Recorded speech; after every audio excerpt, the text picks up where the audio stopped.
Hello, welcome back to the YouTube channel of Bethel Evangelical Free Church Hanley. This is another church in Worcestershire, and this is the picturesque church of St Andrew, Stockton-on-Teme, which funnily enough is in the picturesque Teme Valley. The Teme Valley is one of the cider areas of Worcestershire, so there are plenty of orchards, plenty of hop gardens and oast houses and such. I can see some evidence of that in this building here. This is a Norman church. It's been altered over the centuries. Most recently, the back pews in this part of the church where I'm standing have been taken out, and it's been turned into a sort of flexible space. It's a tiny village. They feel that if they need the space, they can use chairs, but otherwise the pews in the rest of the church are quite adequate. So we'll have a look around and see, as ever, what we can see.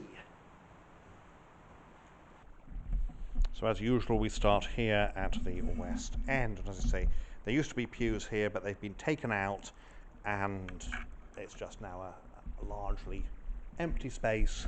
We have here an old oil lamp, and you can see behind that a reflector, and here we have some various bits and pieces. Here is a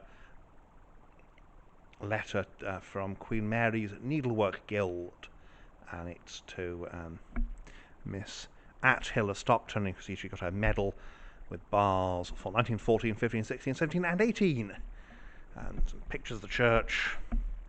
And here we have, most importantly, this is a photograph of it as it used to be at a harvest festival, or flower festival rather, where it's all at a harvest festival, indeed, all adorned with produce and such like. And see, it's very much the same this way, but there's no pews behind the font. The font is a plain bulb, quite possibly Norman. Here we have John Poyner, 14th Battalion of the RWF, and this would be the Royal Worcestershire something, died of wounds in France, December 28th, 1917, aged 22 years. And John Barber, 3rd Hussars, again died of wounds in France, August 21st, 1917, aged 24. The surviving seating are these rather nice late box pews. The older box pews were taller, but these are still their box pews because they've got doors on them. The pulpit is quite pleasant. You can see behind it there is an old squint, indicating that there used to be there a side altar. We have Susanna Still Hill, who died in 1860, aged 81. And there, above the chancel arch, you can see two Norman carvings. One of them is the Agnus Dei, the Lamb of God, which of course is a symbol of the Lord Jesus Christ. The other is probably a lion, a symbol of the devil, and it's they're not in situ. They wouldn't originally have been there. They've originally been in other places, but it's good to see them preserved in the church. And here we have a single memorial brass. Let's open this. Opening with my left arm, which means bending down quite a bit. And this memorial brass shows a man in ordinary outfit, really, and it's immediately pre-Reformation. There's St Andrew and St George, and at the bottom, of course, is a stained glass picture of this very church. So through that lovely chancel arch and into the chancel, here you've got these benches. You'll notice not choir stalls, but benches, bench seating for people. Old medieval tomb slabs, crosses. You've got this rather nice one. The chalice and the book suggest that this was the memorial of a priest. And here we have this memorial, this grand. Is it marble? No, it's not marble. Because there's a nice east window resurrection in the middle with St Michael and St Gabriel and that. Well, I won't say what I was thinking of. This is the tomb of Thomas Walsh, Esquire, Lord of the Manor and patron of the church. The Walsh is Shelsley Walsh nearby, which is known for having, I think it's one of the oldest rally tracks in England for motorbikes and cars. And this tomb is actually made of wood. It's pretending to be stone, but it's actually wooden and painted. It's really rather fun. So what's the date? 1593. You can see you've got these skulls and bones.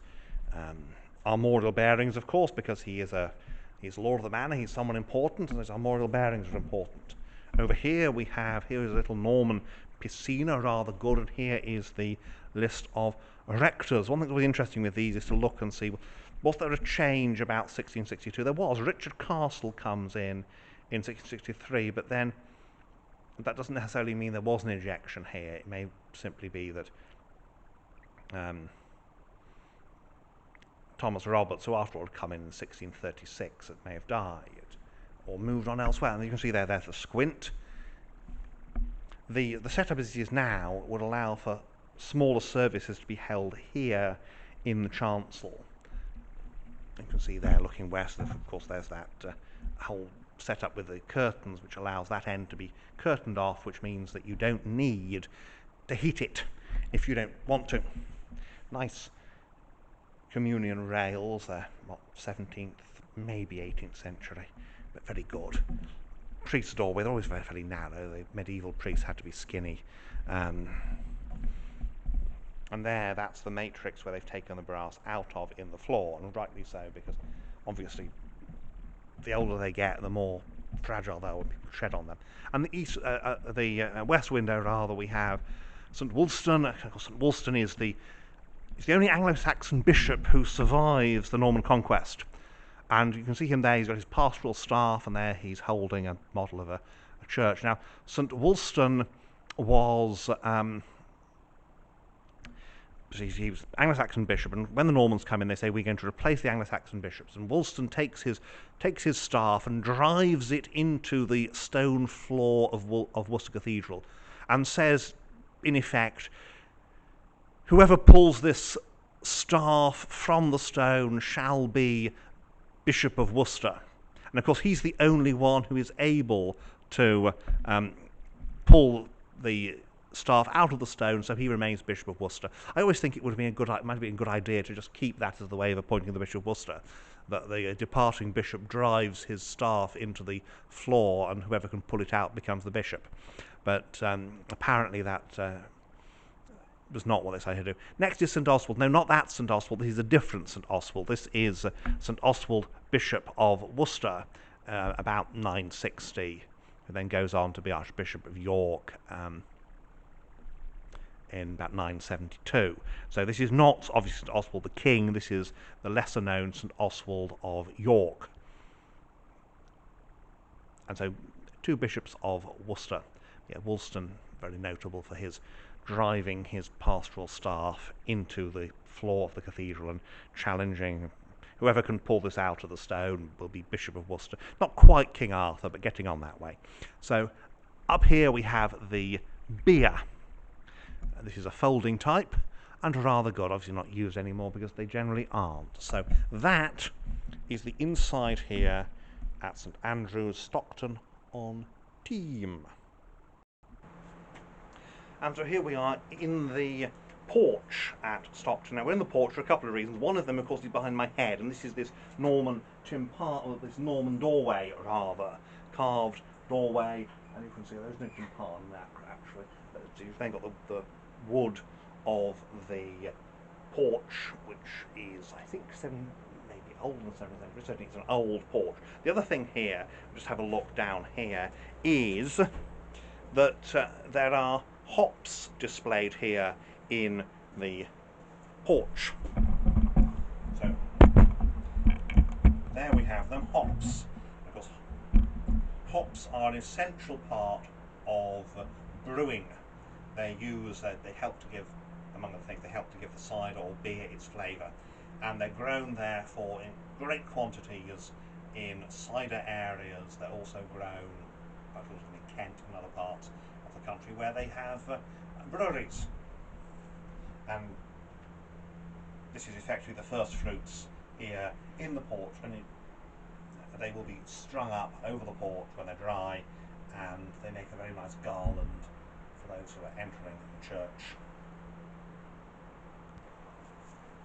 And so we're now outside here at Stockton-on-Teme. You can see this wonderful little wooden belfry here, and a nice tiled roof, and this ancient Norman church. We'll have a look around the outside. You can't get all the way around because of where housing happens to be, but we'll have a look at what we can see.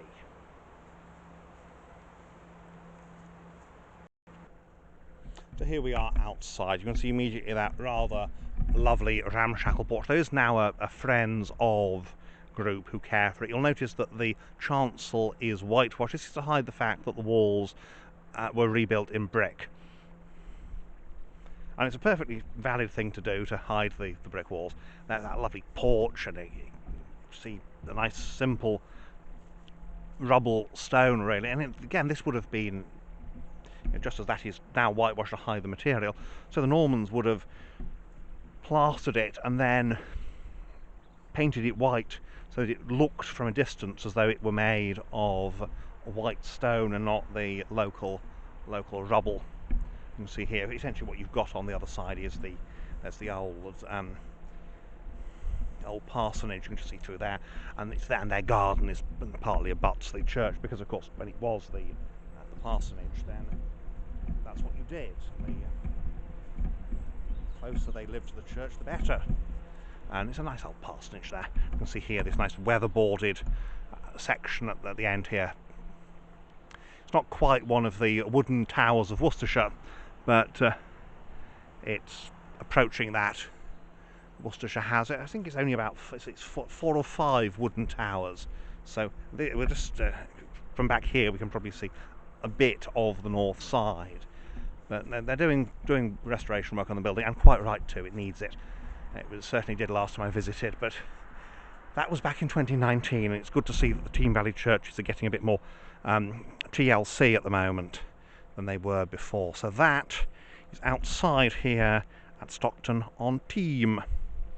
Now you can just see over there, you see the top of a barn. That's an old oast houses and things over there.